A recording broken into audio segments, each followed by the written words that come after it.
आंखों देखा सच नहीं होता। इस स्टोरी में एक 25 साल के लड़के से बुजुर्ग दंपत्ति क्या कहते हैं और फिर क्यों शर्मिंदा होते हैं, आइए सुनते हैं स्टोरी। एक व्यक्ति जिसका नाम अशोक भल्ला है, वो अपने बेटे के साथ मंदिर में बैठा हुआ था। उसके बेटे का नाम आरव है और उसकी उम्र 25 वर्ष है। आरव बहुत ही खुश लग रहा है, जो कि उसकी हरकतों से साफ जाहिर हो रहा है। उसके सवाल बहुत अजीब से लग रहे हैं, जिनकी तरफ हर किसी का ध्यान जा रहा है। खास तौर पर वहीं पास में बैठी बुजुर्ग दंपत्ति, वो चाह कर भी अपना ध्यान आरव से हटा नहीं पा रहे थे। आरव अपने पिता से कहता है, पापा, ये गणेश जी की ऐसे क्यों दिखते हैं? इनकी नाक ऐसी क्यों है? तब पिता बड़े ही शांत मन से खुशी के साथ अपने बेटे को भगवान गणेश की कहानी सुनाते हैं। और तब आरव को गणेश जी की नाक, जिसे सूंड कहते हैं, के बारे में पता चलता है। आरव ऐसे कई सवाल करता है, जैसे आसमान का ये रंग कौन सा है, पंछी का नाम क्या है, नंदी का रंग क्या है। ऐसी अनगिनत सवाल जो कि बहुत छोटा बच्चा अपने माता पिता से करता हो।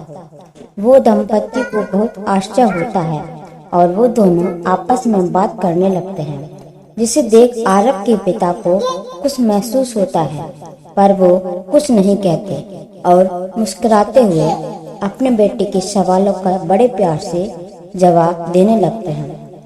दोनों बुजुर्ग दंपत्ति को बेचैनी होने लगती है और वो आरव पागल है ऐसा वहाँ बैठे सभी लोगों से कहने लगते हैं और अपनी जान पहचान में आरव की चर्चा करने लगते हैं।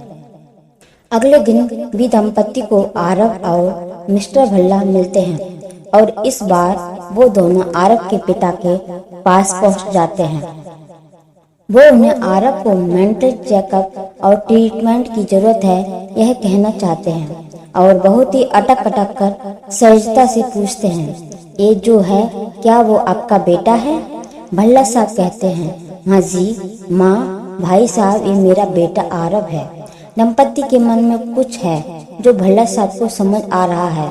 तब भी भल्ला साहब दंपत्ति से कहते हैं कि आप दोनों कुछ कहना चाहते हैं तो कह सकते हैं। तब दंपत्ति हिम्मत करके हुए कहते हैं कि बुरा मत मानिएगा, आप कभी आरव को किसी डॉक्टर को दिखाया?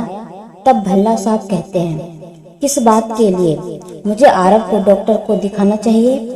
वो एकदम चुस्त तंदुरुस्त है। तब दंपत्ति और अचरज में पड़ जाते हैं और सोचाते हुए कहते हैं, मिस्टर भल्ला, आपके बेटे की कद काठी जैसे देख लगता है कि यह 25 वर्ष का होगा, लेकिन इसकी हरकतों से लगता है ये कुछ 3 से 5 साल का है। हम समझ रहे हैं पिता के लिए सच स्वीकार करना बहुत मुश्किल है, लेकिन अगर आप इस सच की स्वीकार लें और आरव का इलाज करवाएं तो शायद परिस्थिति में बदलाव हो जाए। मिस्टर भल्ला को हंसी आ जाती है।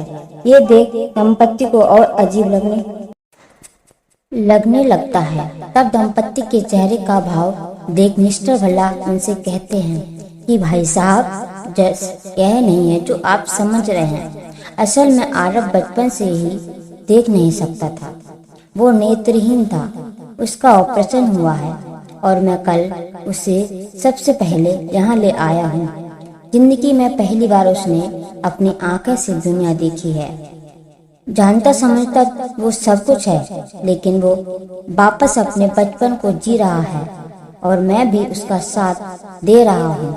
यह सुन दंपत्ति का से शर्म ने झुक गया, क्योंकि उन्हें अपनी भूल का एहसास हो गया। कभी किसी को देखकर ही उसके लिए कोई भी राह कायम नहीं करनी चाहिए। वास्तविकता सदैव वही हो जो आप सोच रहे हो, जरूरी नहीं है। दंपत्ति ने बिना कुछ सोचे समझे आरव को एक पागल लड़का करार कर दिया और कई लोगों को यह बोल भी दिया। जब सच सामने आया तो उन्हें ही शर्मिंदगी का सामना करना पड़ा। ऐसा जिंदगी में कई बार होता है, इसलिए हमेशा तथ्यों को जानने के बाद ही कोई सोच बनानी चाहिए। स्टोरी कैसी लगी? लाइक कीजिए और कमेंट कीजिए एंड सब्सक्राइब कीजिए। Thank you so much for watching. Bye bye.